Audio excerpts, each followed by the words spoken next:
नमस्कार।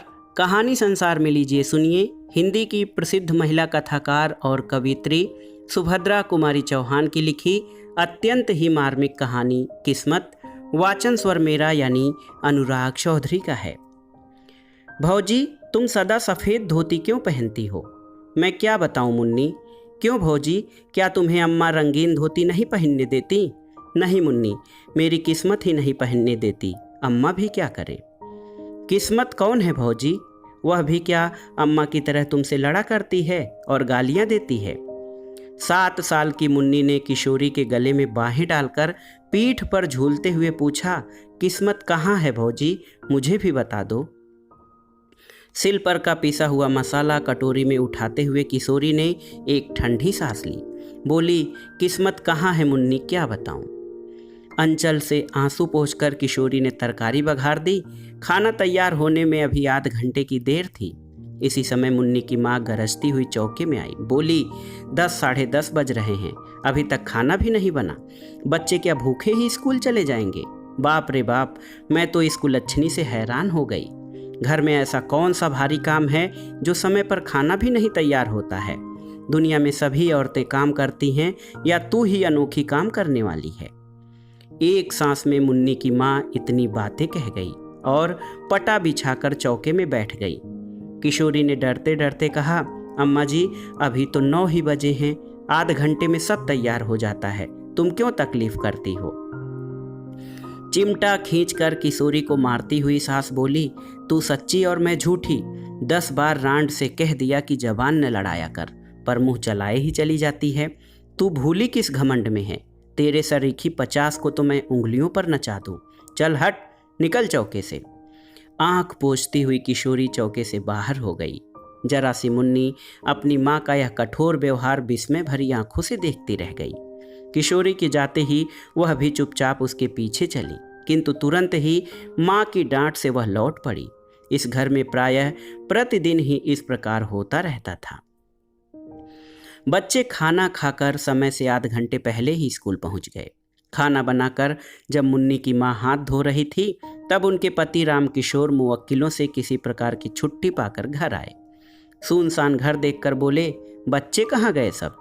नथुने फुलाते हुए मुन्नी की माँ ने कहा, स्कूल गए और कहाँ जाते। कितना समय हो गया, कुछ खबर भी है? घड़ी निकाल कर देखते हुए रामकिशोर बोले, अभी 9:30 ही तो बजे हैं, मुझे कचहरी भी तो जाना है ना। मुन्नी की माँ तड़प कर बोली, जरूर तुमने सुन लिया होगा, दुलारी बहू ने 9 कहा था और तुम 9:30 पर पहुंच गए, तो इतना ही क्या कम किया? तुम उसकी बात कभी झूठी होने दोगे? मैं तो कहती हूँ कि इस घर में नौकर चाकर तक का मान मुलाहिजा है, पर मेरा नहीं। सब सच्चे और मैं झूठी, कह के मुन्नी की माँ जोर से रोने लगी। मैं तो ये नहीं कहता कि तुम झूठी हो, घड़ी ही गलत हो गई होगी, फिर इसमें रोने की तो कोई बात नहीं है। कहते कहते रामकिशोर जी स्नान करने चले गए। वे अपनी स्त्री के स्वभाव को अच्छी तरह जानते थे। किशोरी के साथ वह कितना दुर्व्यवहार करती है, यह भी उनसे न छिपा था। जरा जरा सी बात पर किशोरी को मार देना और गाली देना तो बहुत मामूली बात थी। यही कारण था कि बहू के प्रति उनका व्यवहार बड़ा ही आदर और प्रेमपूर्ण होता। किशोरी उनके पहले विवाह की पत्नी के एकमात्र बेटे की बहू थी। विवाह के कुछ ही दिन बाद निर्दयी विधाता ने बेचारी किशोरी का सौभाग्य सिंदूर पोंछ दिया। उसके मायके में कोई न था। वह अभागिनी विधवा सर्वथा दया की ही पात्र थी, किंतु ज्यों-ज्यों मुन्नी की माँ देखती कि रामकिशोर जी का व्यवहार बहू के प्रति बहुत ही स्नेहपूर्ण होता है, त्यों-त्यों किशोरी के साथ उनका द्वेष भाव बढ़ता ही जाता। रामकिशोर अपनी इस पत्नी से बहुत दबते थे। इन सब बातों को जानते हुए भी कि वह किशोरी पर किए जाने वाले अत्याचारों को रोक न सकते थे, 100 की सीधी बात तो ये थी कि पत्नी के खिलाफ कुछ कह के वे अपनी खोपड़ी के बाल न नुचवाना चाहते थे, इसलिए बहुधा वे चुप ही रह जाया करते थे। आज भी जान गए कि कोई बात जरूर हुई है और किशोरी को ही भूखी प्यासी रहना पड़ेगा, इसलिए कचहरी जाने से पहले किशोरी के कमरे की तरफ गए और कहते गए, भूखी न रहना बेटी, रोटी जरूर खा लेना, नहीं तो मुझे बड़ा दुख होगा। रोटी जरूर खा लेना, नहीं तो मुझे बड़ा दुख होगा। रामकिशोर का यह वाक्य मुन्नी की माँ ने सुन लिया। उनके सिर से पैर तक आग लग गई। मन ही मन सोचा, इस चुड़ैल पर इतना प्रेम।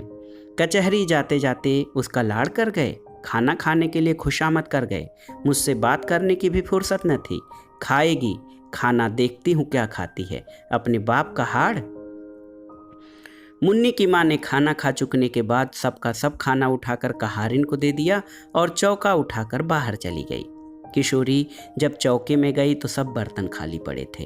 भात के बटुए में 2-3 कड़ चावल के लिपटे थे। किशोरी ने उन्हीं को निकालकर मुंह में डाल लिया और पानी पीकर अपनी कोठरी में चली आई। आज रामकिशोर जी कचहरी में कुछ काम न होने के कारण जल्दी ही लौट आए। मुन्नी की माँ बाहर गई थीं। घर में पत्नी को नहीं पाकर, कहीं न पाकर वे बहू की कोठरी की तरफ गए। बहू की दयनीय दशा को देखकर उनकी आंखें भर आई। आज चंदन जीता होता तब भी क्या इसकी यही दशा रहती। अपनी भीरुता पर उन्होंने अपने आप को न जाने कितना धिक्कारा। उसकी धोती कई जगह से फटकर सी जा चुकी थी। उस धोती से लज्जा निवारण भी कठिनाई से ही हो सकती थी। बिछौनों के नाम से खाट पर कुछ चीथड़े पड़े थे। जमीन पर हाथ का तकिया लगाए वह पड़ी थी। उसको झपकी सी लग गई थी। पैरों की आहट पाते ही वह तुरंत उठ बैठी। रामकिशोर जी को सामने देखते ही संकोच से जरा घूंघट सरकाने के लिए उसने ज्यों ही धोती खींची, धोती फट गई। हाथ का पकड़ा हुआ हिस्सा हाथ के साथ नीचे चला आया। रामकिशोर ने उसका कमल सा मुरझाया हुआ चेहरा और डबडबाई हुई आंखें देखी। उनका हृदय स्नेह से कातर हो उठा। वे ममत्व भरे मधुर स्वर में बोले, तुमने खाना खा लिया है बेटी? किशोरी के मुंह से निकल गया, नहीं। फिर वह संभल कर बोली, खा तो लिया है बाबू। रामकिशोर ने कहा, मुझे तो ऐसा मालूम होता है कि तुमने नहीं खाया। किशोरी कुछ न बोली। उसका मुंह दूसरी ओर था। आंसू टपक रहे थे और वह नाखून से धरती खुरच रही थी। रामकिशोर फिर बोले, तुमने नहीं खाया ना?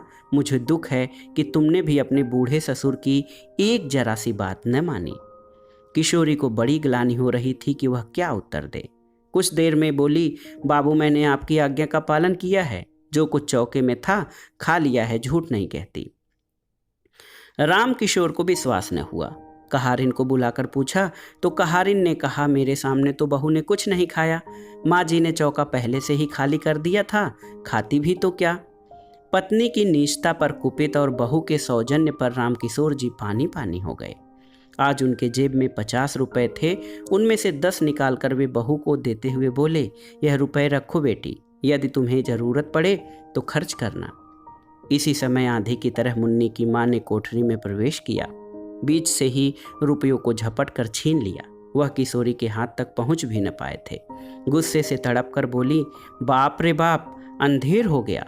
कलयुग जो न करावे सो थोड़ा है। अपने सिर पर की चांदी की तो लाज रखते। बेटी बहू के सूने घर में घुसते तुम्हें लाज भी न आए। तुम्हारे ही सर चढ़ाने से तो यह इतनी सर चढ़ी है, पर मैं न जानती थी कि बात इतनी बढ़ चुकी है। इस बुढ़ापे में भी गड़े में ही जाके गिरे। राम राम, इस पाप के बोझ से तो धरती दबी जाती है। वे तीर की तरह कोठरी से निकल गईं। उनके पीछे ही रामकिशोर भी चुपचाप चले गए। वे बहुत वृद्ध तो न थे, पर जीवन में नित्य होने वाली इन घटनाओं और जवान बेटी की मृत्यु से अपनी उम्र के लिहाज से बहुत बूढ़े हो चुके थे। ग्लानि और क्षोभ से वे बाहर की बैठक में जाकर लेट गए। उन्हें रह रहकर चंदन की याद आ रही थी। तकिए में मुंह छिपाकर वह रो उठे। पीछे से आकर मुन्नी ने पिता के गले में बाहें डाल दी। पूछा, क्यों रोते हो बाबू? रामकिशोर ने विरक्ति के भाव से कहा, अपनी किस्मत के लिए बेटी। सवेरे मुन्नी ने भौजी के मुंह से भी किस्मत का नाम सुना था और उसके बाद उसे रोते देखा था। इस समय अब उसने पिता को भी किस्मत के नाम से रोते देखा तो उसने विस्मित होकर पूछा, किस्मत कहाँ रहती है बाबू? क्या वह अम्मा की कोई लगती है? मुन्नी के इस भोले प्रश्न से दुख के समय भी रामकिशोर जी को हंसी आ गई और वे बोले, हाँ, वह तुम्हारी माँ की बहन है। मुन्नी ने विश्वास का भाव प्रकट करते हुए कहा, तभी तो वह तुम्हें भी और भौजी को भी रुलाया करती हैं। तो दोस्तों, ये थी सुभद्रा कुमारी चौहान की लिखी अत्यंत छोटी सी मार्मिक कहानी किस्मत। कहानी आपको कैसी लगी हमें कमेंट बॉक्स में ज़रूर बताइएगा। कहानी सुनने के लिए धन्यवाद दोस्तों। नमस्कार।